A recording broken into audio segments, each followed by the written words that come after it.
success for me is something that is always changing. It's like an always evolving landscape with technology and the way that people consume music. So success for me years ago was like having a record played on Radio 1. That was like, oh my god, I've made it, this is incredible, no one can ever take this day away from me, because I got to hear my record on Radio 1, and it got announced, although it wasn't my name on it. And then I had, a couple of years later, I had a record played on Radio 1 with my name on it, and they said my name, and I was like, oh my god, no one can ever take this away from me, this is success, this is what I've always wanted. And then, or it started actually just hearing my records in clubs. DJ played my record in a club and everyone danced. It's like, oh, what an incredible thing this is.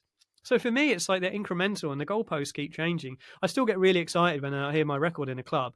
I'm like, I go, and when I hear it at the gym, my old gym used to play tons of records I made. I would sometimes hear about 6 or 7 records in a gym session that I'd actually made. And it still never gets tiring. I love it. Like I still get really excited, and I'm still like, oh my god, I can't believe this is happening. That doesn't go for me anyway. I mean, it dampens down, but it's still, the excitement's still there. In terms, I'd say nowadays, all these things really excite me, but nowadays it's metrics and chart positions. These things make a lot. So you'll see behind me, I've got a couple of awards there. I got awarded number 60, 70 something in the top 101 producers for the 1001 track list producers award. So that's worldwide based on club play, which I'm really happy about. And then last year I went up from like 60 something to number 21, up with like James Hype and people like that, and these are huge names. So I felt it was a massive success and a benchmark moment in my career. And then look, stats, streaming, followers, engagement, there's all this stuff. The list as long as your arm, all the metrics that come with social media and all the metrics that come with the DSPs, the streaming platforms and Apple and stuff like that.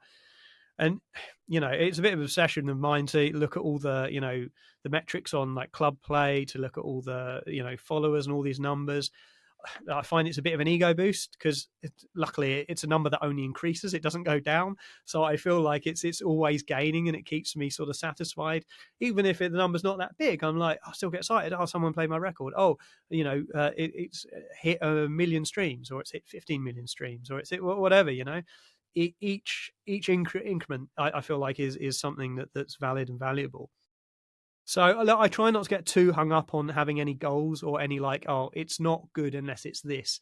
I think that's just a terrible way to look at it. You just have to see that every person that follows you is an actual person. Like every person that listens to your music is an actual person. It's like that's an interaction that has a relevance on essentially your brand value and your earning potential. And every stream on Spotify is about a third of a penny.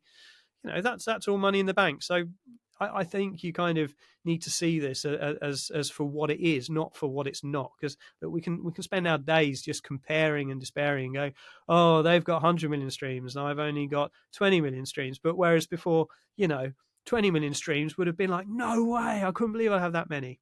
It's like there's always going to be someone better than you, But so I think you've got to be grateful for everything that you have gained, and as as long as you're not going backwards.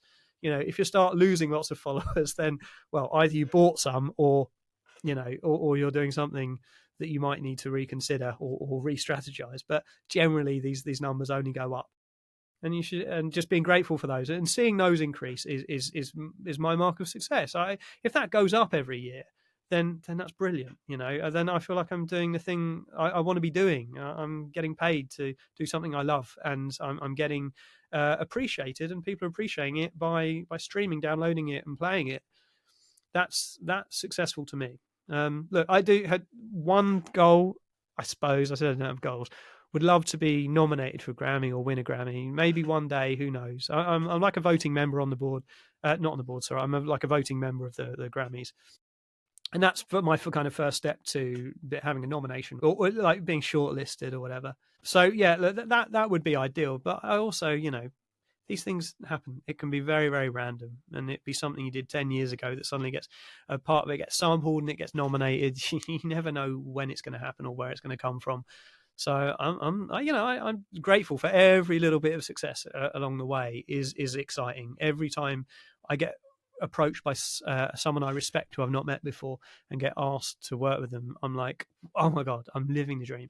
That's a wonderful feeling, and I'm, super grateful that I have that in my life.